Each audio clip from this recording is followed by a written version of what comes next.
하기 힘든 일이 벌어졌습니다. 전 세계 5대 가구 디자인 페어 살로네 델 모빌레의 최고 디자이너가 한국을 방문한 뒤 완전히 180도 달라진 것입니다. 한국의 장인 정신은 유럽의 수백 년 역사보다 위대하다라는 충격적인 발언이 전 세계 언론을 강타했죠. 이탈리아 출신 디자이너가 한국 방식을 배우기 위해 자신의 모든 기술을 버렸다는 소식에 유럽이 발칵 뒤집혔습니다. 그는 대체 한국에서 어떤 경험을 했던 것일까요? 저는 알렉산드로 비앙키라고 합니다. 이탈리아 밀라노에서 전통 방식으로 가구를 제작하는 디자이너이죠. 제 작업은 빠르고 효율적인 공장처럼 굴러가는 것이 아니라 느리지만 정직한 손끝에서 시작이 됩니다. 나무를 깎고 다듬고 조립하고 때로는 그저 바라보며 기다리는 시간까지도 작품의 일부라고 생각하고 있어요. 저는 이 일을 예술이라고 믿고 있습니다. 그래서일까요? 저는 제 작업에 대해 자부심이 무척이나 큰 사람입니다. 흔히들 말하는 예술가의 고집과 아집 같은 것이 제 안에도 있어요. 완벽하지 않으면 다시 시작하고 마음에 들지 않으면 전부 부숴버리는 성격이죠. 저는 늘 이렇게 생각해 왔습니다. 진짜 가구라는 것은 겉만 번지르르한 것과는 달라야 한다고 말이죠. 깊은 역사와 철학, 그리고 손의 온도가 깃든 작업만이 사람의 삶에 오래 머물 수 있다고요. 그런 면에서 이탈리아는 제게 늘 자부심의 원천입니다. 우리는 수백 년의 유산을 가진 나라이죠.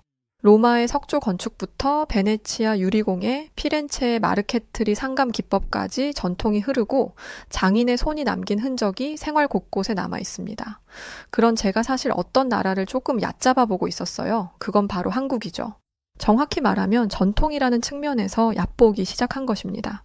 한국은 기술이 빠르게 발전한 나라이기에 디지털 강국, 스마트폰과 반도체, K-팝 같은 화려한 콘텐츠가 가득한 나라라고 생각해요. 하지만 정작 전통이나 예술, 수공예라는 키워드와는 전혀 어울리지 않는 나라라고 생각했습니다. 솔직히 말씀드리자면 한국 가구를 떠올리면 대량 생산된 의자나 조립식 가구 정도였죠. 그러니까 겉보기에만 멀쩡한, 몇 달 지나면 삐걱거리는 그런 제품들 말입니다. 전통 장인 정신과 같은 건 유럽, 특히나 이탈리아와 같은 오래된 대륙의 전유물이라고 생각했어요. 어느 날 밀라노 가구 박람회를 준비하며 한국 브랜드들이 대거 참가한다는 소식을 들었을 때 저는 웃고 말았습니다. 한국 가구? 재미로나 한번 둘러보지 뭐가 있겠어. 솔직히 웃기네 정말. 친구에게 그렇게 말하고선 그 말뜻을 곱씹지도 않았어요. 그냥 늘 그래왔듯이 가볍게 넘겼던 것이죠. 하지만 제가 한국에서 마주하게 된 현실은 제 예술가적 자존심을 뒤흔들 만큼 아주 강렬했어요. 그리고 그 만남은 제 인생을 송두리째 바꿔놓았습니다. 그때가 4월 초였어요. 봄바람이 살랑살랑 불 때쯤이었죠. 밀라노에서 매년 열리는 살로네 델 모빌레는 세계적인 가구 박람회이고 저는 그걸 준비 중에 있었습니다. 이 행사는 단순한 전시회가 아니었죠. 전 세계의 디자이너와 장인, 브랜드, 바이어들이 몰려드는 예술과 상업의 가장 밀도 높은 접점이라 할 수 있습니다. 저도 해마다 제 작품을 출품하곤 했죠. 하지만 그 해는 뭔가 유독 긴장되고 복잡했어요. 제 작품은 고전적인 방식으로 만든 수제 가구였고 유행을 따라가기보단 제 철학을 지키는 데 집중한 결과물이었죠. 그만큼 관람객들의 반응도 매번 갈립니다. 한편으로는 이런 생각도 있었어요. 요즘 사람들은 빠르고 편한 걸 원하지 무겁고 비싼 가구에 과연 감동을 하긴 할까? 하지만 동시에 저는 믿고 있었습니다. 진짜를 알아보는 사람은 반드시 있다고 말이죠. 그렇게 전시장 부스 배정을 기다리던 날 박람회 사무국에서 보내온 참가자 리스트를 보며 제 눈썹이 한껏 올라가기 시작했어요. 한국 브랜드 5팀이 참가 예정이라고? 한국은 그냥 플라스틱 덩어리나 양산하는 나라 아니야? 진짜 참을 수 없는 웃음이 피식 나왔습니다. 이탈리아 전통 장인들과 북유럽의 미니멀리즘 브랜드, 독일의 정밀 가구들 사이에 한국이 끼어들다니요. 너무 황당해서 속으로 하려던 말이 튀어나오고 말았습니다. 그때 친구 마르코가 어이없다는 듯 웃으며 말했습니다. 에이, 알렉산드로, 한국도 요즘 디자인 강국인 거 몰라? 네가 너무 고전적인 기준만 보는 거 아니야? 뭐라고? 한국이 디자인 강국이라고? 네가 잘못 알고 있는 것 같은데 그 나라에 전통이라는 게 있어? 장인이 있기는 해? 사람보다 기계가 더 많이 일하는 나라인데 도대체 무슨 감성이 나온다고 그래? 제 말에 친구 마르코는 말없이 제게 커피를 건넸습니다. 저는 컵을 받으며 덧붙였어요. 뭐 재미삼아 구경이나 하려고. 그래도 혹시 모르잖아. 아주 신기한 조립식 가구라도 하나 건질 수 있을지 말이야.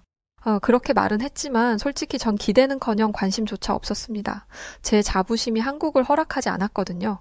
나무를 감정으로 다루는 법을 모르는 나라의 가구가 감히 같은 무대에 선다는 것 자체가 아주 웃긴 일이었습니다.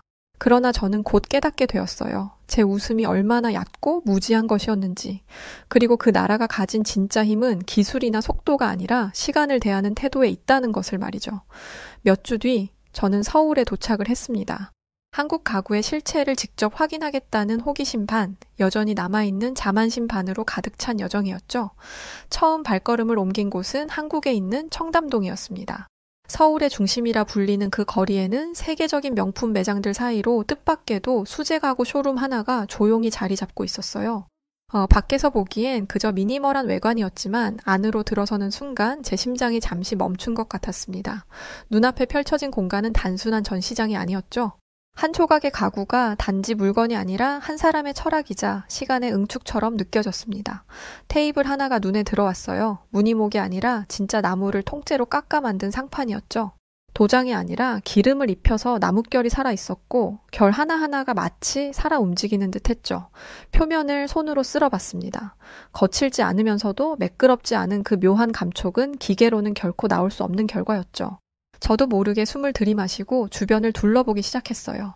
각 가구마다 군더더기 없는 선, 균형 잡힌 비례, 그리고 한눈에 드러나는 정직한 구조까지. 겉은 단순한데 보면 볼수록 복잡한 아름다움이 숨어 있었습니다. 그 순간 한 남자가 다가왔어요. 이 브랜드의 대표라고 자신을 소개했죠. 단정한 정장에 서글서글한 미소와 말투는 꽤 조용했지만 어딘가 단단한 울림이 있었습니다. 그는 제게 말했어요. 저희는 100년 전 방식으로 나무를 다룹니다. 저는 순간 말문이 턱 막혔습니다. 그 짧은 한마디가 어쩌면 제가 그동안 깎아내렸던 수많은 편견을 정면에서 반박하는 문장이었기 때문이죠. 100년 전 방식이라고? 한국이? 머릿속이 잠시 복잡해졌습니다. 100년 전이란 말은 단지 시간의 수치가 아니라 그 자체로 철학이거든요. 빠르고 효율적인 것만이 최고인 시대의 100년 전을 고집한다는 것은 속도가 아니라 진심으로 승부하겠다는 선언이니까요. 저는 겉으로는 아무 말도 하지 않았습니다. 여전히 그들의 철학에 의심을 품은 듯한 표정을 유지하고 있었죠. 하지만 속으로는 인정하고 있었습니다. 이건 진짠데? 제 안에 끓어오르던 자존심이 고개를 들며 말했습니다. 조심해야겠다. 한국은 여태껏 내가 무시했던 수준이 전혀 아니었잖아? 그날 이후로 저는 이 여정이 단순한 것이 아니란 걸 깨닫기 시작했어요. 이건 누군가의 세계를 배우는 일이었고 어쩌면 제 세계를 다시 조립하게 될지도 모르는 일이었습니다. 서울 청담동에서 본 그 가구들은 단순한 쇼룸이 아니었어요. 그 안에는 제가 아직 보지 못한 어떤 손의 세계가 숨겨져 있다는 생각이 들었고 저는 그 뿌리를 직접 확인하고 싶었습니다. 그래서 며칠 뒤 브랜드 대표의 소개로 경기도 남양주에 있는 한 공방을 찾게 되었어요. 서울의 세련된 거리와는 전혀 다른 풍경과 도심을 벗어나 차로 1시간쯤 달렸을까요? 공방은 낮은 산 중턱, 오래된 소나무들과 조용한 논밭 사이에 자리하고 있었습니다. 입구에 들어서자 나무를 자르는 톱질 소리와 은은한 나뭇결 냄새가 저를 맞았어요. 어딘가 익숙했습니다. 제가 어린 시절 할아버지의 작은 영업장에서 맡았던 그 냄새와 아주 닮아 있었어요. 공방 안에는 단촐한 기계 몇 대와 그보다 훨씬 더 많은 손 도구들이 정갈하게 놓여 있었습니다. 대패, 끝, 망치, 먹줄, 그리고 이미 오래 사용된 듯한 나무자들 모두가 기계보다 느리지만 훨씬 더 솔직함이 묻어있는 도구들이었죠. 그리고 그 한가운데 한 남자가 묵묵히 나무를 다듬고 있었습니다. 그는 올해로 70이 넘은 장인이었고 마치 나무와 대화를 하듯 작업에 몰두하고 있었어요. 제가 다가가도 시선을 주지 않은 채 그저 나무 위에 손을 얹고 있었습니다. 그 손은 흙빛이었고 손톱 사이에 깊게 박힌 톱밥 자국조차 아름답게 느껴졌어요. 제가 물었습니다. 혹시 실례지만 무엇을 만들고 계신가요? 그는 손짓으로 긴 목재 한 조각을 가리켰습니다. 이건 30년 묵은 느티나무입니다. 세월을 먹은 나무는 잘못 자르면 속이 비거나 썩어 있죠. 그래서 다 만져봐야 알아요. 눈보다 손이 먼저거든요. 그리고는 대패질을 다시 시작하셨습니다. 천천히, 아주 천천히 나무가 대패에 깎여 나가면서 생기는 그 얇은 곡선. 그건 단순한 나무 조각이 아니라 세월이 비껴지는 소리 같았어요. 그분이 말씀하셨습니다. 기계는 편하지만 손은 거짓말을 못하거든요. 그 말이 가슴을 쳤습니다. 너무 단순해서 더 깊게 박혔어요. 손은 거짓말을 하지 않는다. 이 한마디에는 수십 년을 나무와 함께 살아온 사람만이 가질 수 있는 확신과 철학이 담겨 있었습니다. 저는 말없이 그 광경을 지켜봤어요. 그리고 속으로 생각했죠. 우리 조상들도 이렇게 하셨겠지? 이탈리아의 어느 작은 마을에서 나무를 만지고 돌을 쌓던 장인들, 그들이 썼던 손길과 지금 이곳, 이 조용한 공방의 손길 사이에 어떤 보이지 않는 다리가 놓여 있다는 것을 저는 느꼈습니다. 그날 이후로 저는 깨달았어요. 한국이라는 나라가 기술만 빠른 곳이 아니라는 것과 이곳엔 시간을 쌓아 올리는 사람들, 그리고 속도가 아닌 깊이로 말하는 손이 분명히 존재하고 있다는 것을 말이죠. 공방에서의 하루는 느리게 그러나 깊게 흘렀습니다. 작업이 끝난 후 장인께서 저를 작은 방으로 이끄셨어요. 손때 묻은 나무 문을 열고 들어가자 아담한 다다미방 같은 공간이 나왔고 그 한가운데엔 찻상이 놓여 있었습니다. 찻잔이 놓이고 향긋한 차가 조심스럽게 따라졌어요. 뜨거운 물에서 피어오르는 증기 너머로 장인께서 조용히 말씀을 꺼내셨습니다. 이탈리아 분이라 들었습니다. 나무 좋아하신다고요? 저는 웃으며 고개를 끄덕였어요. 예, 나무는 제 인생 그 자체입니다. 그는 찻잔을 한 모금 들고 아주 천천히 묵직한 이야기를 들려줬습니다. 한국에선 나무로 단순히 가구만 만드는 게 아니거든요. 가구는 공간의 일부였고 공간은 철학의 일부이죠. 그 말에 저는 자연스럽게 자세를 고쳐 앉았습니다. 그리고 그분은 계속 말씀을 이어가셨죠. 조선시대 궁궐에는요, 권위를 상징하는 화려한 장식이 많지 않았어요. 오히려 절제된 미균형, 여백, 자연스러움이 중심이었죠. 가구 하나에도 그런 정신이 담겨 있답니다. 너무 튀지 않게 공간과 어우러지게 눈에 띄기보단 스며드는 게 아름다움이라 여겼거든요. 저는 말이 없었습니다. 사실 처음 듣는 개념이었거든요. 절에서 쓰던 선반이나 책장은요, 대개 문이 없어요. 닫히지 않은 구조이거든요. 그건 진리도 마음도 닫지 말라는 뜻이었답니다. 그 순간 저는 제 작업실을 떠올려 봤습니다. 밀라노의 쇼룸, 완벽하게 재단된 대리석 상판과 황동 장식 디자인의 조화보다는 시선을 압도하는 것에만 집착하고 있었죠. 이탈리아의 우아함이라는 이름 아래 저는 겉모습을 꾸미는 것에 너무 많은 시간을 쏟아부었다는 것을 알게 되었습니다. 그 생각이 들자 찻잔의 온기가 유독 따뜻하게 느껴졌어요. 장인께서는 조용히 말씀을 이어가셨습니다. 우리에겐 나무가 제자리를 찾게 도와주는 마음이 중요합니다. 기술은 도구일 뿐 목적은 균형이에요. 그건 단순히 디자인의 균형이 아니라 삶의 균형이죠. 그 말은 마치 오래된 나무 안에 숨겨진 속결처럼 제 마음 한 어딘가를 건드렸어요. 저는 그제야 알게 됐습니다. 한국의 가구는 단지 물건이 아니라 철학이 깃든 공간의 일부였다는 것을 말이죠. 그리고 그 철학은 시간을 들여 손으로 만들고 사람과 공간을 하나로 이어주는 일이었습니다. 눈길을 사로잡기보다 마음에 스며드는 것, 그게 이 나라가 추구하는 아름다움이었죠. 그날 저는 처음으로 제 자신을 돌아봤습니다. 저는 정말 가구를 만들고 있었던 걸까요? 아니면 가구라는 이름으로 내 자존심을 포장하고 있었던 것뿐이었을까요? 그 질문이 제 안에 머물기 시작했습니다. 그리고 저는 깨닫기 시작했어요. 이 여정은 단지 새로운 가구를 보기 위한 것이 아니었죠. 저 자신을 새롭게 깎아내기 위한 여정이었는지도 모르겠습니다. 남양주에서의 깊은 대화를 마치고 그날 밤 저는 서울로 돌아오지 않았어요. 브랜드 대표가 조용히 추천해준 한옥 숙소에 머물게 되었죠. 서울 근교의 작은 마을, 낮은 기와 지붕과 담장이 이어지는 골목 안쪽에 조용히 숨어있는 곳이었습니다. 처음 한옥에 발을 들이자 저는 본능적으로 신발을 벗고 천천히 안으로 들어섰어요. 그리고 그곳은 말 그대로 공간 자체가 숨을 쉬는 느낌이었습니다. 들어서는 순간 공기부터 달랐어요. 벽은 말없이 곡선을 이루고 있었고 문은 나무로 짜여져 있지만 바람처럼 부드럽게 열렸습니다.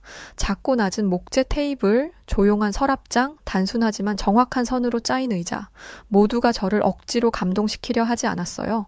대신 제 몸과 마음을 가만히 감싸 안는 듯한 묵직한 배려를 느낄 수 있었습니다.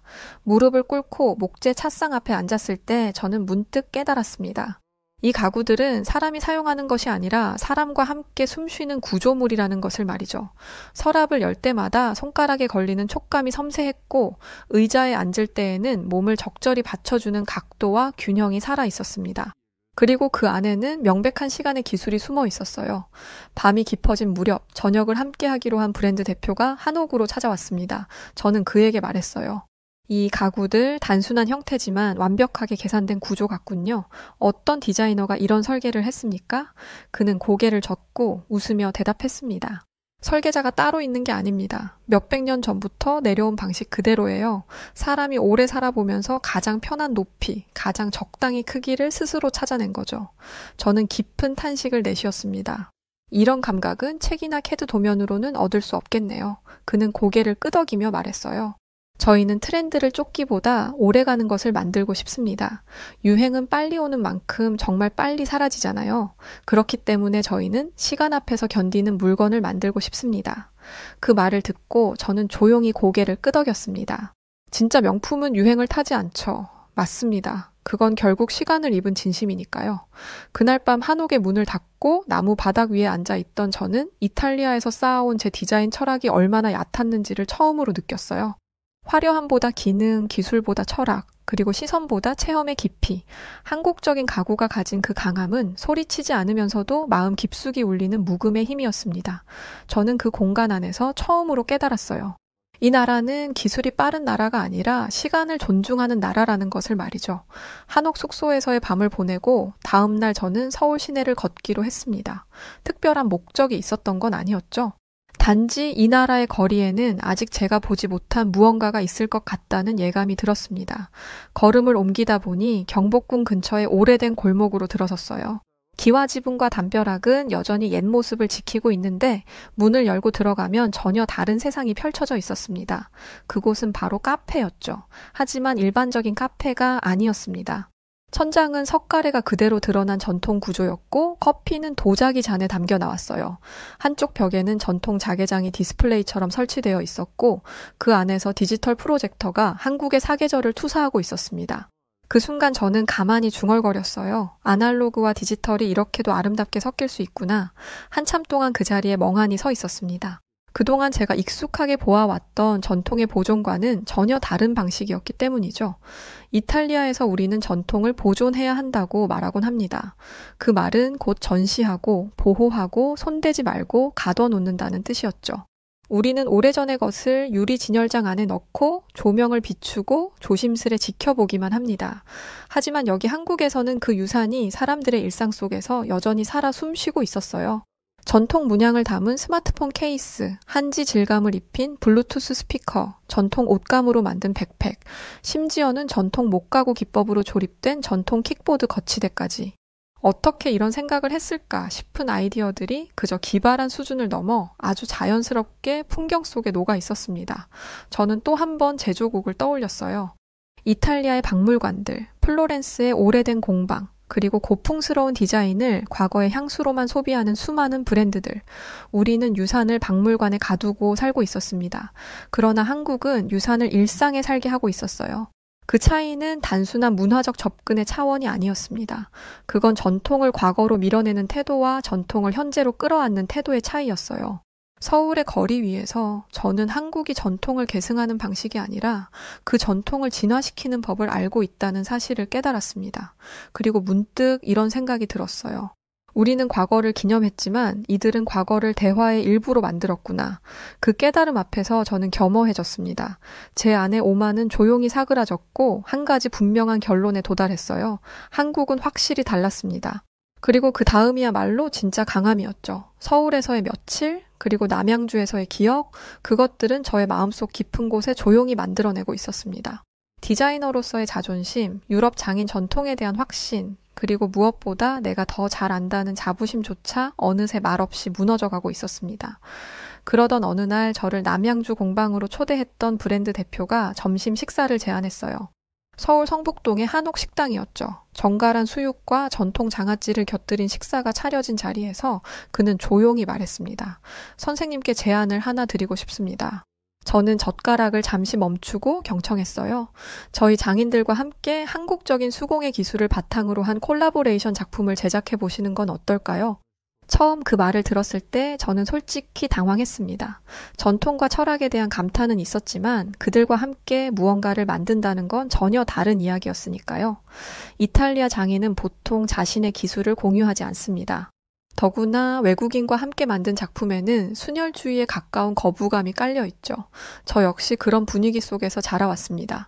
그리고 솔직히 저도 아직은 내가 중심이 되어야 한다는 생각을 완전히 내려놓지는 못한 상태였어요. 하지만 곧 제 머릿속을 스치는 장면들이 있었습니다. 한옥의 기둥을 손으로 닦던 장인의 주름진 손과 30년 된 나무를 쓰다듬으며 손은 거짓말을 안 한다고 말하던 눈빛, 그리고 서울 거리에서 본 전통과 현대의 경이로운 조화. 저는 속으로 되물었습니다. 내가 저들과 함께 한다면 나도 그 경지에 닿을 수 있을까? 그날 밤 저는 호텔방에서 혼자 스케치북을 펼쳤어요. 예전 같으면 라프조차 철저히 기계적으로 계산하고 그렸을 테지만 이번에는 정말 달랐습니다. 손이 가는 대로 나무의 결을 따라 그리는 느낌으로 선 하나하나를 생각이 아닌 느낌으로 옮겼어요. 그리고 깨달았습니다.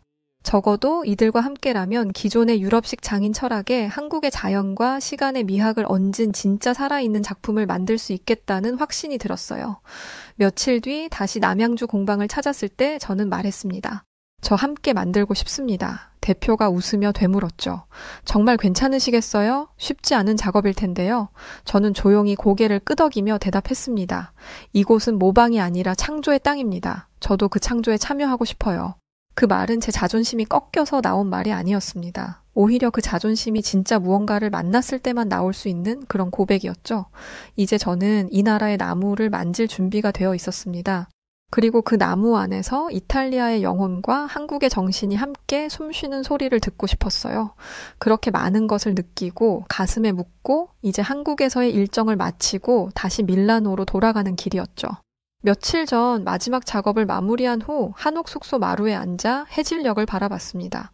붉게 물든 기와와 느릿하게 흔들리는 나무 그림자들, 그 고요한 풍경 속에서 문득 이런 생각이 들었어요. 이제 돌아가야 하는구나. 그런데 과연 나는 이전과 같은 사람으로 돌아갈 수 있을까? 공항으로 향하는 차 안, 저는 창밖을 아주 오래도록 바라봤어요. 서울의 풍경이 차창 너머로 조금씩 멀어지면서 제 안에는 설명하기 어려운 그리움이 천천히 차올랐습니다. 단지 도시가 아니라 그곳에서 만난 사람들, 손끝의 온기, 나무의 숨결, 그 모든 것들이 저를 조용히 흔들고 있었죠. 이탈리아 밀라노에 도착하자 익숙한 공기의 냄새와 바람의 온도가 저를 반기고 있습니다. 그러나 예전처럼 반가운 느낌은 들지 않았어요. 공방 문을 열었을 때 나무들이 가지런히 놓인 작업대와 도구들이 저를 기다리고 있었지만 어딘가 허전하게 느껴졌습니다. 왜일까요? 그건 손끝의 기억 때문이었죠.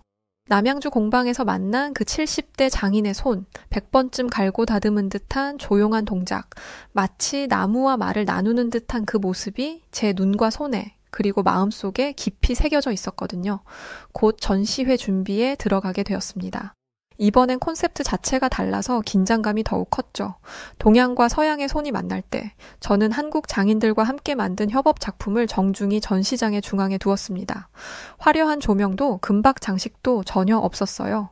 그저 시간을 입은 나무, 그 안에 침묵과 정성이 전부였죠. 관람객들이 모여들었습니다. 이건 어디서 만든 거죠? 이런 디테일은 유럽에도 없는데. 뭐라고요? 한국이라고요? 그 나라에서 이런 가구가 나온다고? 저는 그들의 놀란 눈빛을 바라보며 부드럽게 웃었습니다. 예, 한국입니다. 한국은 아직 진짜 장인이 살아있거든요. 그날 밤 전시장이 모두 정리된 뒤 혼자 앉아 있었습니다. 불이 꺼진 조용한 공간, 조용히 흐르는 음악, 그리고 그 안에서 저는 천천히, 아주 천천히 제 삶을 돌아봤어요. 나는 오래된 유럽의 자부심만 믿었습니다. 유산은 곧 권위라 생각했고 기술은 곧 예술이라 믿었죠. 다른 나라의 전통은 미완성된 역사쯤으로 여겼습니다. 하지만 한국은 이런 제 믿음을 무너뜨렸어요. 그들은 과거를 박물관에 두지 않았고 현재를 살면서 과거를 숨쉬게 하는 멋진 나라였죠. 카페가 된 한옥, 현대적 감각으로 재해석된 전통 공예, 그리고 나무 한 조각에도 영혼을 담는 그들의 손끝, 그 모든 것을 겪으며 저는 깨달았습니다. 진짜 전통은 박제되지 않고 진짜 예술은 조용히 일상에 녹아든다는 것을 말이죠. 이탈리아는 여전히 아름답고 자랑스러운 유산이 가득한 나라입니다. 그러나 때로 우리는 그것을 너무 높이 올리고 너무 멀리 두고 그 깊이를 일상 속에서 잊고 살아가고 있진 않았을까요? 한국은 전혀 달랐습니다. 그들은 조용한 손길로 낮은 자세로 시간을 다듬고 자연과 조화를 이루며 살아가고 있었죠. 그리고 그 속에서 저는 배웠습니다. 예술은 자존심이 아니라 겸손해서 완성된다는 것을요. 명품은 유행이 아니라 철학으로 만들어지고 진짜 장인은 말보다 손으로 증명한다는 것을 말이죠. 이윽고 저는 다시 제 공방에 앉았습니다. 하지만 예전과는 뭔가 다른 마음가짐이었죠. 스케치북의 선이 달라졌고 나무를 대하는 마음도 달라졌습니다. 그리고 제 마음속엔 언제나 그 조용한 나라의 풍경이 함께 있었어요. 담장 너머 들려오던 대패 소리, 차 한 잔을 놓고 나누던 장인의 이야기, 그리고 나무 한 점을 앞에 두고도 쉽게 깎지 않던 그 침묵의 무게. 그래서 이렇게 말하고 싶습니다. 감사합니다. 한국 당신은 저에게 겸손을 가르쳐 주었고 예술가가 아니라 인간으로서 더 깊어지는 법을 알려주었습니다. 이제 저는 다시 두 손으로 나무를 어루만집니다. 그 손에는 한국에서 배운 온기와 정신이 깃들어 있죠. 그렇게 몇 달이 흐르며 제게는 정말 놀라운 일이 펼쳐졌어요. 전시회 이후 한국 장인들이 함께 만든 작품은 유럽 디자인계에 신선한 충격을 안겼습니다. 정제된 와일드함이라는 수식어가 붙었고 유럽의 고전미와 동양의 철학이 만났다는 높은 평가를 받았어요. 그렇다 보니 이탈리아 현지 잡지뿐 아니라 프랑스, 일본, 독일의 디자인 저널에서도 인터뷰 요청이 빗발쳤습니다. 그런 인터뷰를 할 때마다 제 대답은 늘 같았어요. 이 모든 것은 한국에서 배운 덕분입니다. 제가 한국에 가지 않았다면 지금의 저는 존재하지 않았을 것입니다. 제 말을 들은 인터뷰어들은 고개를 갸웃하기도 했습니다. 한국에서요? 진짜 한국에서요? 그러면 저는 미소를 지으며 조용히 설명해 줍니다. 거기서 만난 한국 장인들, 나무의 숨결을 듣는 법, 겉모습보단 자연스러움을 중시하는 철학, 그리고 유행을 쫓기보다 시간을 쌓아가는 가구의 정신, 그게 한국의 전부라는 것을 말이죠. 지금 제 이름은 다시 주목받고 있습니다. 하지만 그것은 과거의 영광을 다시 찾은 게 아니라 완전히 새로운 길을 연 것이라 저는 믿어요. 예전에 저는 보여주기 위한 예술을 했습니다. 지금의 저는 살아 숨쉬는 예술을 하고 있죠. 제 작업실 한쪽엔 한국에서 가져온 오래된 나무 조각이 있습니다. 그 나무는 아직도 깎이지 않았고 그저 제 옆에 있죠. 마치 늘 저를 바라보며 너의 손끝에 철학이 있느냐고 묻는 것처럼요. 이제 제 가구에는 예전에는 없던 고요함이 있습니다. 절제된 선, 깊은 숨결, 그리고 그 안에 담긴 시간의 무게가 있고 사람들은 말합니다. 알렉산드로 요즘 완전 다른 디자이너 같아. 예전의 모습은 아주 찾아볼 수가 없다니까? 그럴 때마다 저는 멋쩍게 웃으며 대답해요. 아니요, 진짜 알렉산드로 비앙키는 한국에서 태어났습니다. 지금 이 순간에도 어딘가의 공방에서 조용히 나무를 깎고 있을 그 한국의 장인들께 이 영광을 꼭 돌리고 싶습니다. 그분들의 가르침이 없었다면 저는 아직도 제 자존심 속에서만 사는 어리석은 디자이너로 살았을 거예요. 겉모습만 번지르르한 디자이너가 아닌 속까지 꽉 채워진 디자이너로 살 수 있게 해줘 감사합니다. 한국은 저에게 제2의 인생과 제2의 예술, 그리고 제2의 진심을 열어주었어요. 그런 한국에게 저는 정말 진심으로 감사합니다. 제2의 전성기를 맞이하며 살 수 있게 해주셔서, 그리고 깊은 깨우침을 주셔서 감사해요. 언제나 제 가구 안에는 한국이 있다는 것을 기억하며 살 것입니다. 한국에서 배운 그 장인의 정신과 온기를 저 역시 이탈리아에서 많은 이들에게 알리며 살겠습니다. 긴 글 읽어주셔서 감사합니다. 일본의 한 호텔에서 서둘러 공항으로 이동하고 있는 미국 여성이 보입니다. 이 여성은 미국에 돌아가자마자 서류를 들이밀며 일본과의 거래를 중단시켜버렸는데요. 그리고 이 미국 여성은 미국과 한국이 앞으로 어떠한 연결고리를 갖게 될지도 지켜보라며 의미심장한 이야기를 하는데 과연 무슨 일이 일어났던 걸까요? 안녕하세요. 저는 미국 상무부 산하 반도체 및 첨단 기술국에서 선임 정책 고문으로 일하고 있는 43세 에밀리 스톤이라고 합니다. 최근 전 세계의 분위기가 심상치 않죠. 특히 중국과 미국의 관계가 점점 경직되어 가면서 미국은 중국을 견제하기 위한 방법 중 하나로 반도체를 선택했어요. 반도체는 신기술을 비롯해 방위산업에 꼭 필요한 요소이니까요. 따라서 현재 미국은 중국이 반도체를 독식하지 않도록 제지하고 미국의 반도체 수급을 늘리기 위해 노력하고 있습니다. 저는 이런 상황의 중심에 제가 있다는 것에 책임감을 느끼고 미국 국가 안보를 강화하기 위해 힘쓰고 있어요. 저희 반도체 및 첨단 기술국이 반도체 산업에서 유리한 지점을 확보하기 위해 선택한 나라는 바로 일본입니다. 아마 이쪽에 관심이 있는 분들이라면 이미 잘 알고 계실 텐데요. 미국 입장에서 일본은 지리적으로도 유리한 위치에 있고 반도체 시장에 기계 발을 들이고 있지 않은 나라이기 때문에 일본에 투자하는 것이 적합하다고 판단했습니다. 누군가가 만들어 놓은 것에 새로운 것을 더하기보다는 아무것도 없는 곳을 새롭게 개척하는 게 더 낫다는 판단이었죠. 하지만 이런 생각이 완전히 잘못되었다는 걸 그때는 전혀 몰랐었어요. 저는 일본의 현 상황을 파악하기 위해 일본으로 향하게 되었습니다. 이미 일본의 반도체 공장 및 지원을 하기로 거의 결정된 상황이었던지라 바짝 긴장해야 하는 상황은 아니었어요. 그런데 일본에 직접 가서 상황을 보니 제 예상과 정반대의 현실이 펼쳐져 있더라고요. 저를 마중 나온 사람은 이번 프로젝트의 담당 공무원이었는데 이 사람의 첫인상은 나쁘지 않았습니다. 일본인들 특유의 깍듯함으로 접대를 받으니 기분이 좋더라고요.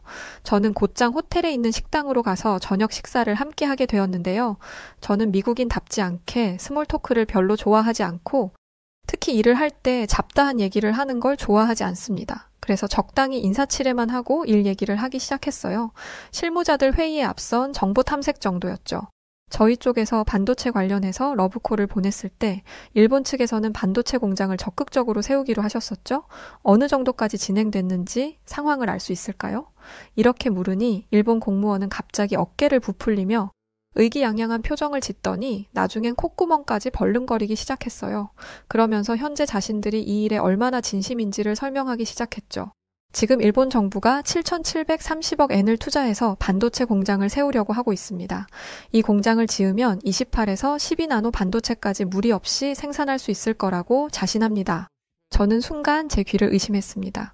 지금 이 사람이 뭐라고 한 거지? 28에서 12나노? 28에서 12나노는 10년 전 기술입니다. 1의 자릿수로 떨어진 지 오래고 이 나노를 만드네 마네 하는 상황이에요. 바로 옆 나라 한국만 봐도 알 수 있듯 3나노 기술은 개발된 지 오래됐습니다. 그런데 28에서 12나노? 그것도 한화로 7조 943억이나 되는 돈을 투자해서 생산한다는 게 28에서 12나노라니 이해가 안 되더라고요. 뭔가 싸한 기분이 들었지만 이 사람이 최종 결정권자는 아닐 거야 라고 생각하며 애써 불안한 기색을 감췄습니다. 그렇게 다음 날 저는 최근 문을 연 반도체 공장으로 향했습니다. 공장을 둘러보던 중에 저를 안내하던 한 직원이 이렇게 말하더라고요. 처음 이 공장에 왔을 때는 40나노 수준이었는데 지금 많이 끌어올려서 30나노 언저리까지는 어떻게 생산이 가능한 상황입니다. 머리가 띵 하더라고요. 내가 지금 뭘 들은 거지? 라고 생각하며 잠시 화장실을 다녀온다고 하고 자리를 피했어요. 화장실에 가서 찬물로 세수나 하고 나가자 생각하며 화장실에 갔더니 저와 비슷한 또래의 백인 여자가 있더라고요. 일본에서 외국인을 본 건 처음이라 반가운 마음에 인사를 하면서 짧은 대화를 나누게 됐습니다.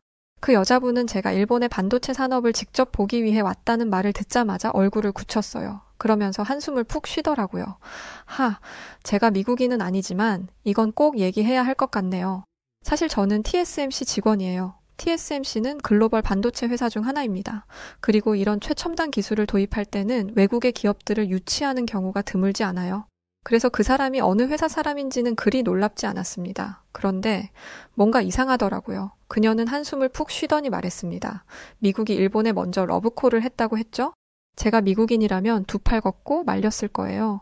지금 저희 회사가 들어와서 반도체 기술이 많이 향상된 건 사실이에요. 그런데 이걸 이렇게 키워놓으면 뭐해요? 일본은 지금 반도체 기술을 유지할 능력이 하나도 없어요.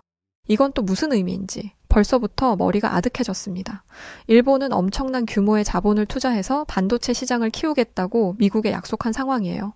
그런데 이런 약속은 당연히 어느 정도 기반이 닦인 상황에서 해야 하는 거라는 게 기본적인 상식이라고 생각합니다. 50인 나라가 100이 될 때까지 기다려주는 것도 어려운 일인데 0인 나라가 100이 될 때까지 어떻게 기다려주겠어요? 제가 멍하니 서 있자. 그녀는 제게 또 다른 충격적인 사실도 들려주었습니다. 미국이 호의적으로 구니까 이때다 싶어서 덥석 문 것 같네요. 일본의 반도체 기술은 40년 전에 멈춰 있다고 해도 과언이 아니거든요. 오랫동안 손 놓고 있었던 분야이다 보니 전문가들도 없고 미국이 본격적으로 일본과 손을 잡으면 미국은 금전적인 것뿐만 아니라 인적 자원까지 모조리 일본에 갖다 바쳐야 할 거예요. 이제야 이상한 기시감의 이유를 알겠더라고요. 일본은 겉만 번지르르 할 뿐이지 현재 아무것도 가진 게 없는 상황이었습니다. 거대한 규모의 투자? 돈은 누가 못 쓰겠어요. 대체 이 문제를 어디서부터 어떻게 뜯어봐야 하나? 지끈거리는 머리를 짚고 일본인 관계자들에게로 향했습니다. 그 사람은 제 마음도 모르고 이렇게 말하더라고요. 미국은 일본의 손을 잡은 걸 절대 후회하지 않을 겁니다. 제발 그 입 좀 다물라고 하고 싶었죠. 그런데 이 일본인의 헛소리는 여기서 끝이 아니었습니다. 제 이 공장을 짓는 것도 곧 가능할 거예요. 지금 일본 정부에서 엄청난 규모의 투자를 아끼지 않고 있거든요. 직장 생활을 해본 분들이라면 아실 거예요. 이런 말을 하려면 기본적인 자료가 있어야 한다는 걸요. 그런데 생각해보니 저는 일본에 와서 이런 자료를 단 한 번도 받아본 적이 없습니다. 그래서 자료를 요구했어요. 그러자 당황하더라고요. 지금 당장은 어렵고 사무실에 가 있으면 가져다 주겠다고 했습니다. 갑작스러운 요구이니 시간이 좀 걸리나 보구나 생각하며 사무실에서 기다리고 있는데 1시간이 지나도 아무도 오지 않는 거예요. 쥐뿔도 없는 인간들이 근거도 없이 떠들어댄 게 사실이구나. 없는 자료 찾으려니 그래. 힘들겠지라고 생각하면서 반포기 상태로 있는데 그 순간 문이 열렸고 저는 경악을 금치 못했습니다. 문을 열고 관계자 3명이 들어왔는데 그 사람들은 수레 같은 것에 종이박스와 파일들을 가득 싣고 들어오고 있었어요. 그러더니 그 특유의 의기양양한 표정으로 요청하셨던 자료입니다. 라고 하는 거예요. 그들이 가져왔던 건 전부 제가 요청했던 자료와 관련된 것들이었습니다. 설마 이걸 다 읽어보라고 하는 건 아니죠? 제가 요청한 건 일본 정부가 반도체 공장에 얼마를 투자했고 그 투자금이 어떤 항목에 어떻게 사용됐는지에 대한 자료예요. 그걸 정리해 두셨을 거 아니에요? 그걸 주세요. 라고 말하니 그들은 식은땀이 나는 듯 손수건으로 이마를 닦았습니다. 그러더니 저희가 이 사업을 한 지 얼마 되지 않아서 자료를 완벽하게 정리해둔 상황이 아닙니다. 정신이 워낙 없었어서 서류를 쌓아두다 보니 서류가 뒤죽박죽 섞여버렸네요. 라고 하는 게 아니겠어요? 그런데 충격적인 건 따로 있었습니다. 반포기 상태로 서류를 집어들었는데 그 서류가 전부 수기로 작성되어 있더라고요. 컴퓨터로 작성해서 프린트를 한 게 아니라 일일이 사람 손으로 글을 적은 거예요. 게다가 상사의 승인을 받아야 하는 칸에는 도장이 정갈하게 찍혀 있었습니다. 저는 제가 서 있는 이곳이 최첨단 기술을 다루는 반도체 공장이 있는 게 맞는지 의심스러웠어요. 서류가 너무 많아서 거기서 찾아볼 생각도 못하고 오늘 중으로 정리해서 내일 오전에 볼 수 있도록 해달라고 요청하고 말았습니다. 너무나 큰 충격을 받은 저는 데려다 주겠다는 것도 거절하고 택시를 타고 호텔로 돌아가려고 했어요. 그런데 아까 만난 그 여직원이 있더라고요. 그녀는 제 표정이 안 좋은 걸 눈치챘는지 무슨 일이 있는지 물었고 저는 제가 보았던 그 충격적인 장면을 알려주었습니다. 그 정도 가지고 충격을 받나 하실 수 있는데 저는 스탠퍼드 대학에서 전기공학 박사 학위를 받은 사람입니다. 신기술에 둘러싸여 있는 제게는 충격적인 일일 수밖에 없죠. 이런 제 마음을 이해해주는 건 그 여직원도 마찬가지였어요. 저도 그것 때문에 정말 고생 많이 하고 있어요. 보고서를 일일이 수기로 쓰라고 할 뿐만 아니라 본인들이 원하는 그 정갈한 필체가 있어요. 그 기준에 맞지 않으면 정성이 없다고 다시 쓰라 한다니까요. 보고서의 정성? 그게 무슨 말도 안 되는 소리인지. 자고로 보고서는 정확한 정보를 눈에 보기 쉽게 쓰면 되는 거잖아요. 대체 왜 수기로 쓰는 방식을 고수하는 거래요? 보안 때문이래요. 사람 손으로 써야 마음이 놓이는 것도 있고 무엇보다 도장 문화는 절대 사라지지 않을 거예요. 사인은 도용할 수도 있고 컴퓨터로 승인하는 건 오류가 날 수 있다고 하더라고요. 대체 이런 나라랑 무슨 반도체 산업을 하겠다는 건지 저는 지금 당장 미국으로 날아가서 제 상관들의 멱살을 부여잡고 싶었습니다. 그런데 그 여직원이 뒤이어 한 말에 제 귀가 솔깃했어요. 사실 저는 한국에 취업을 하고 싶었어요. 그런데 입사시험에서 떨어져서 TSMC에 들어가게 됐고 어쩌다 보니 일본에 와 있네요. 여기는 미래가 없어요. 여기에 있으면 똑같이 도태되는 기분이고 절대 발전하지 못할 거예요. 저는 그녀에게 가고 싶었다던 한국 회사가 삼성이 맞냐라고 물었습니다. 그랬더니 맞다고 하더라고요. 제 친구가 삼성에서 일하고 있는데 지금 한국 반도체 기업이 치고 올라오고 있는 상황이래요. 그동안 쌓여있던 재고도 다 털어낸 수준이라고 하고요. 그 친구랑 연락할수록 자존감이 떨어져서 이젠 연락도 잘 안 하고 있어요. 이제 곧 이직한다는데 삼성에서 일했다는 경력 한 줄만 써도 해외 기업에서 줄줄이 연락을 한다더라고요. 그것도 남들의 2배는 되는 연봉으로요. 삼성의 반도체 기술이 훌륭하다는 것, 그 기술이 세계 1, 2위를 다투는 수준이라는 건 너무나 잘 알고 있었습니다. 그런데 한동안 한국의 반도체는 침체기를 겪고 있었어요. 그런데 제가 일본과의 일로 정신이 없는 사이에 판세가 완전히 바뀌었더라고요. 일본에 온 뒤 일본과 손을 잡는 것만큼 미친 짓이 없다는 걸 확신한 저는 한국으로 향했습니다. 바로 옆 나라 한국은 이 정도의 기술력을 갖췄는데 일본은 아직도 손글씨로 보고서를 쓰더라. 바로 옆 나라 기술의 발끝도 못 따라가는 나라랑 뭘 할 수 있겠냐라는 주장을 하려면 한국을 더 잘 알아야 하니까요. 한국은 첫인상부터 최첨단이었습니다. 그런데 이걸 얘기하면 한국인들은 한국이 무슨 최첨단 도시야 라고 하더라고요. 아마 너무 익숙해져 있기 때문이겠죠. 한국은 세계 최초로 화이브지 상용화에 성공했고 그만큼 관련 네트워크 장비 및 단말기 기술이 전 세계를 선도하고 있습니다. 5G 기술을 가진 나라는 많지만 이걸 실생활에서 사용할 수 있는 나라는 한국뿐이에요. 이뿐만 아니라 어딜 가든 최신식 디스플레이 화면이 벽을 장식하고 있었습니다. 서울역을 갔는데 서울역 한가운데에서 OLED TV 화면을 배치해 두었더라고요. 서울역에 간 이유는 한국에 가기 전 연락을 해두었던 스탠퍼드 대학을 함께 다닌 샘과의 만남 때문이었어요. 연구 목적으로 한국에 6개월 정도 머무는 중이었거든요. 저는 샘의 연구실에 도착하자마자 일본에서 보았던 것을 쏟아냈습니다. 이게 믿어져? 지금 이게 21세기에 그것도 지금 현재 벌어지고 있는 일이라니까? 일본이랑 반도체 협약을 해야 한다고 주장했던 미국 공무원들은 뒷돈을 받은 게 분명해. 그게 아니고서야 이럴 리가 없어. 샘도 제 의견에 동의했습니다. 그건 충격적이기는 하네. 코로나 팬데믹 때 일본이 반도체를 못 구해서 자동차 60만 대를 못 만들었다는 얘기는 들었었어. 그때도 심각하다고는 생각했는데 거기는 반도체가 문제가 아니구나. 아주 기본적인 기술도 활용하지 못하고 있네. 이건 또 무슨 말인지. 자동차 60만 대를 만들 반도체도 없던 나라라니. 일본의 반도체 기술이 40년 전에 사장됐고 이제야 다시 시작을 하려고 한다는 말을 들으니 사기를 당한 기분이었습니다.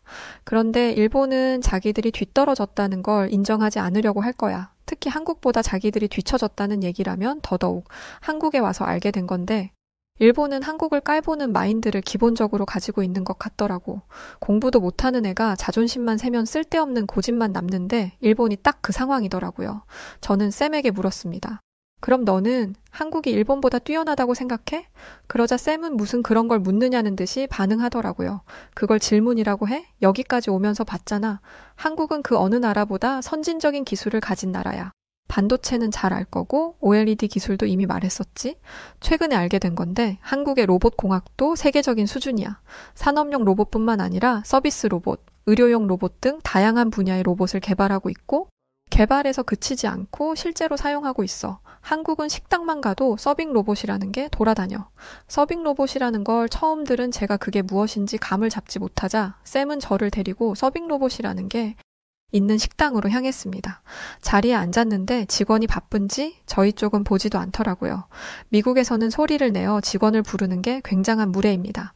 그래서 가만히 손을 올려서 직원을 부르거나 직원과 눈이 마주칠 때까지 기다려야 해요. 그런데 아무리 지켜봐도 직원이 저희 쪽을 보지 않더라고요. 저는 솔직히 인종차별을 당하는 줄 알았습니다. 해외에서 흔히 하는 인종차별이 이런 거거든요. 투명인간 취급하는 거요. 그런데 얼마 지나지 않아 이건 제 오해라는 것을 깨닫게 되었습니다. 가게 구석에 있던 하얀 무언가가 갑자기 소리를 내더니 빙글 도는 거예요. 그러더니 조용히 저희 쪽으로 다가오는데 트랜스포머라는 로봇 영화를 보는 줄 알았습니다. 로봇이 저희에게 다가오자 샘은 로봇의 쟁반 위에 있는 메뉴판을 집어들었습니다. 그러자 어떻게 알았는지 알아서 자기 자리를 찾아가더라고요. 저는 샘에게 말했습니다. 이게 무슨 상황이야? 저런 로봇이 있다는 건 처음 들었어. 그리고 여기 엄청 비싼 식당도 아닌 것 같은데 저런 로봇을 쓸 수 있는 게 가능해? 실제로 그 식당의 평균 음식 가격은 15,000원이었습니다. 가게 크기도 크지 않았어요. 저렇게 부드럽게 가동하는 로봇이라면 수억 원은 할 텐데 이런 기계를 무려 3개나 가지고 있다니 믿어지지 않았죠. 제 말을 들은 샘은 웃으면서 대답했어요. 하하, 나도 처음에 왔을 때 그랬어. 그런데 저 로봇은 생각보다 비싸지 않아. 인건비보다 저렴하니까 로봇을 쓰는 거야. 그리고 이런 기계는 어디에도 있을걸? 다만 일상적으로 사용할 수 있을 정도로 보편화되어 있느냐, 안 되어 있느냐의 차이이지. 이건 한국에서만 가능할 거야. 미국이라면 뉴욕 펜트하우스에 사는 상위 1% 재벌들만 쓸 수 있을걸? 이런 로봇을 상용화될 정도로 만드는 건 말도 안 돼. 바로 옆 나라 일본에서 경험했던 문화 충격과는 전혀 다른 충격이었지만 불쾌하거나 찝찝한 충격은 아니었어요. 게다가 음식점원 한국인들 중 그 누구도 로봇을 보고 놀라지 않았습니다. 저는 로봇이 움직일 때마다 깜짝깜짝 놀라는데 한국인들은 아무렇지 않게 로봇을 부르고 주문을 하고 음식을 받더라고요. 스탠퍼드 대학을 다닌 저조차도 놀라워하는 기술력을 한국인들은 숨 쉬듯이 받아들이고 있었습니다. 아니, 이런 게 얼마나 익숙하면 놀라는 사람 한 명 없지? 한국을 다니면서 수많은 최첨단 기술을 보았지만 이걸 놀라워하는 사람은 아무도 없었습니다. 이건 단순히 익숙하니까 라고 설명할 수 없었어요. 그리고 왜 한국에서만 이런 게 가능한지가 궁금해졌습니다. 그래서 저는 쌤의 소개로 한국인 교수님 한 명을 만나게 되었습니다. 박 교수님을 만나러 가는 길엔 심장이 쿵쿵 뛰더라고요. 상무부에 들어간 이후로 잊고 살았던 제 학자 DNA가 발현된 듯 했습니다. 저는 박 교수님을 만나자마자 참을 수 없다는 듯 제가 경험했던 놀라운 사건에 대해 늘어놓기 시작했어요. 그러자 박 교수님은 한국이 기술 강국이 될 수밖에 없었던 이유를 설명해 주셨어요. 한국은 천연 자원이 부족한 국가입니다. 게다가 60년대까지만 해도 주변 국들의 지속적인 원조를 받아야 했을 정도로 가난한 국가이기도 했죠. 가난한데 가진 것도 없는 한국이 살아남기 위해 선택한 것은 사람이었어요. 사람을 자원으로 활용하겠다는 거였죠. 사람을 성장시키는 가장 좋은 방법은 교육입니다. 사람들의 인식을 깨우고 천연자원 없이도 경쟁력 있는 분야를 성장시키는데 필수적이었죠. 첨단 한국을 봐서 그런지 한국이 최빈국 중 하나였다는 사실이 쉽게 믿어지지 않았습니다. 그런데 박 교수님이 보여준 한국의 과거 사진을 보니 그게 사실이라는 걸 알게 되었어요. 믿어지지가 않더라고요. 게다가 한국은 1991년에 IMF 외환위기를 겪었던 나라입니다. 그리스 등 유럽 국가는 여전히 극복하지 못하고 있는 외환위기를 무려 약 3년 8개월 만에 극복했다는 엄청난 성과였죠. 국가의 위기가 생기면 당장 먹고 사는 게 힘들어지기 때문에 눈에 보이지 않는 교육보다는 눈에 보이는 1차, 2차 산업에 투자하기 마련이죠. 하지만 한국은 국가적 차원에서 교육에 과감한 투자를 했고 그 결과 한국은 전 세계에서 으뜸가는 첨단 기술 회사를 보유한 나라가 되었고 한국에 있는 모든 국민들은 최첨단 기술의 수혜를 받을 수 있게 되었습니다. 솔직히 한국인들의 삶에는 별 관심이 없었어요. 저는 제가 관심 있는 분야만 파고들거든요. 그래서 한국과 북한의 냉전 상황이 뉴스로 나오면 한국인들도 사는 게 참 힘들겠다. 저러다 전쟁 나면 어떡하냐라는 생각을 한 2번 했을 뿐이었죠. 그런데 와서 보니 북한이 자멸할 다짐을 하지 않는 이상 한국과 북한이 전쟁을 치를 일은 없겠더라고요. 일단 한국의 기술은 방위 산업에도 지대한 영향을 끼치고 있었습니다. 서방 국가들이 제지하지 않는다면 한 달 안에 핵을 만들 거라는 게 제가 만난 과학기술대학 교수님의 주장이었어요. 그것도 이미 기술은 완성되었고 한 달이라는 시간은 단순히 핵을 제조하는 데 걸리는 시간이다라고 하더라고요. 미국이 일본은 선택한 이유도 결국 방산업 때문이었습니다. 그런데 이렇게 가까운 나라에 세계 최고 수준의 기술 국가가 있는데 대체 왜 일본을 선택한 건지 미국에 돌아가면 관련자부터 탈탈 털어야겠더라고요. 마지막으로 일본에서 만난 TSMC 직원의 말처럼 한국의 반도체 시장은 다시 호황기를 맞이한 상태였습니다. 한국산 반도체를 찾는 기업과 국가가 늘어나자 수요에 비해 공급이 부족하게 되었고 팬데믹 기간 동안 쌓여있던 재고를 털어도 부족하자 가격도 높아지게 되었죠. 이 와중에 3분기 디램 가격이 8%에서 13%로 인상이 되었다고 합니다. 엄청난 수준이죠. 이렇게 된 데는 다 이유가 있습니다. 전 세계, 특히 미국의 빅테크 기업이 신기술을 적용하기 위해 기존에 쓰던 프로그램과 설비를 전부 업그레이드하고 있거든요. 이때 반도체가 필요한데 한국산 반도체만큼 질이 좋고 뛰어난 성능을 가진 제품이 없다 보니 모두가 앞다투어 한국 반도체를 찾고 있는 상황입니다. 한국 반도체를 구하지 못한 기업은 아쉬운 대로 TSMC나 중국 제품을 구매하는데 이건 임시방편일 뿐이고 나중엔 다시 한국 제품으로 바꿀 계획을 가지고 있다고 하더라고요. 저는 곧 다시 일본으로 돌아가 일을 마무리할 예정이었는데 이 얘기를 들으니 다시 눈앞이 캄캄해졌습니다. 한국은 반도체 산업이 주춤해 있던 팬데믹 기간 동안 위기가 지나가기만을 바라지 않고 기술을 끊임없이 개발하고 연구해 왔습니다. 그런데 바로 옆에 있는 일본은 무려 40년 넘게 반도체를 놓고 있었죠. 이런 한국을 두고 일본으로 돌아가야 한다는 게 너무나 싫었습니다. 그리고 저는 일본에 다시 돌아간 지 얼마 되지 않아 또 다른 위기를 겪게 되었습니다. 이번엔 기술과 관련된 건 아니었어요. 제 숙소에 도둑이 든 것이었거든요. 잠깐 바깥을 나갔다가 방에 들어갔는데 제 방은 난장판이 되어 있었습니다. 다행히 귀중품들은 들고 나가기는 했지만 설마 했는데 정말 털렸더라고요. 특히 제가 놓고 갔던 노트북은 일을 할 때 쓰는 것이기 때문에 굉장히 중요합니다. 그런데 이걸 털렸으니 난리가 났죠. 저는 바로 제 노트북을 도난 설정해 놓고 누군가가 제 노트북에 접근하려고 하면 노트북 안에 있는 모든 정보를 날아가게 만들었습니다. 이 정도로 심각했어요. 그래서 당장 경찰에 신고했고 경찰과 함께 호텔 측에 CCTV를 요구했습니다. 그런데 아무리 요청해도 CCTV를 보여주지 않더라고요. 제가 제 상황을 설명하고 제가 왜 일본에 왔는지도 말했지만 호텔 측은 줄 수 없다는 말만 했습니다.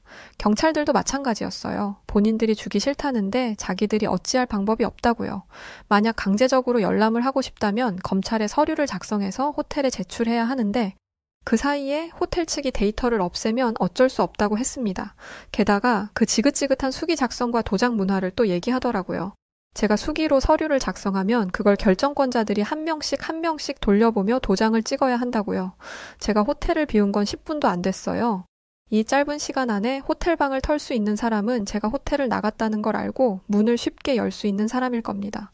따라서 범인은 호텔 직원일 거예요. 그러니까 호텔이 CCTV를 지우기 전에 확인해야 해요.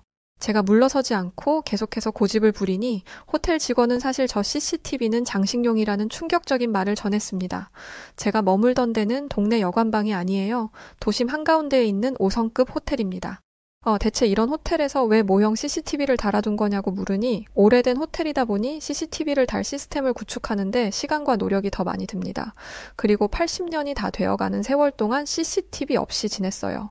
왜 굳이 이제 와서 CCTV 같은 걸 달아야 하는지 저희 호텔 입장에서는 의문입니다. 왜 달아야 하냐니 이런 식으로 도둑이 드니까 달아야죠. 하지만 일본인들과는 도무지 대화가 통하지 않았어요. 그나마 믿을 구석인 경찰마저 일본인들은 이런 거 신경도 안 쓰는데 외국인들만 이렇게 유별나게 굽니다. 애당초 이런 게 싫으면 일본에 안 오면 되지 않습니까? 라고 하더라고요. 제가 듣기로 일본은 안전하고 친절한 나라라고 들었어요. 그런데 전혀 아니더라고요. 도움을 구하기 위해 미국 총영사관에 연락을 했는데 다들 한숨을 쉬며 일본이 예전 같지 않다라고 하더라고요. 일본의 경제 상황이 좋지 않아요. 금리 때문에 주식은 대폭락했고 지금 엔화는 휴지 조각이 된 지 오래입니다. 먹고 사는 게 힘드니까 생계형 범죄도 많이 일어나고 특히 외국인을 상대로 하는 범죄가 많이 일어났어요. 선생님처럼 도둑질을 당한 미국인의 연락도 이제 6번이나 되네요. 이 얘기를 들으니 불현듯 한국이 떠오르더라고요. 한국에 있었을 때 하루 종일 밖에 나갔다 들어왔는데 호텔방 문이 살짝 열려 있더라고요. 누가 침입한 게 아니라 제가 나갈 때 문을 제대로 안 닫은 거였습니다. 문이 무거워서 힘있게 밀어야 했던 거였죠. 방 청소를 하지 말아 달라는 팻말까지 달아둔 상태라 직원분도 슬쩍 보고 지나가신 것 같았습니다. 당연히 도둑질을 당했을 거라고 생각했어요. 그런데 정말 놀랍게도 제가 그날 쓰고 던져둔 수건마저 그 자리에 그대로 있었어요. 그리고 비상 깜빡이만 켜놓고 문을 열어둔 상태로 차를 벗어난 사람들도 많았습니다. 이처럼 어딜 가든 안전하다는 기분을 느끼며 일주일을 살았다 보니 일본에서도 당연히 그럴 거라고 생각했던 것 같아요. 하지만 일본은 예전과 같은 곳이 아니었고 먹고 살기 힘들어지면서 여느 나라와 다름없이 생계형 범죄가 나날이 늘어나고 있는 상황이었습니다. 다행히 제 물건은 그 다음 날 제 방 문 앞에 돌아와 있었습니다.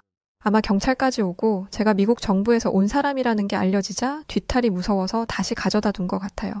이로써 호텔 직원이 제 방에 들어왔다는 게 확실시된 거죠. 저는 더 일본에 있을 이유를 찾지 못했습니다. 도둑질을 당한 것도 그런데 제 2반도체 공장을 짓는다는 일본 정부의 목표가 얼마나 허황된 것인지를 보고 말았거든요. 일본 정부는 라피더스라는 반도체 공장을 설립하기 위해 8개 기업에 투자를 유치했습니다. 총 5조 엔이 필요하다면서요. 하지만 8개 기업이 투자한 금액은 겨우 73억 엔에 불과했어요. 처음에만 이러고 나중엔 좀 더 하겠지라고 생각한 건 일본 정부의 착각이었습니다. 일본 기업들이 처음 투자한 금액은 국가가 하라고 하니까 억지로 한 것일 뿐 더 이상의 투자는 없었어요. 이렇게 되면 라피더스는 정부 기업이 되고 경쟁할 만한 기업이 없으니 도태되고 말겠죠. 5조나 되는 금액을 다시 투자한다는 것도 말이 안 되고요. 일본 정부가 부족한 돈을 어디서 가져올지는 불보듯 뻔합니다. 미국이죠? 이걸 자신 있게 가져다 주는 걸로 보아 일본 공무원들은 뭐가 문제인지 현실 직시가 전혀 안 된 게 분명했습니다.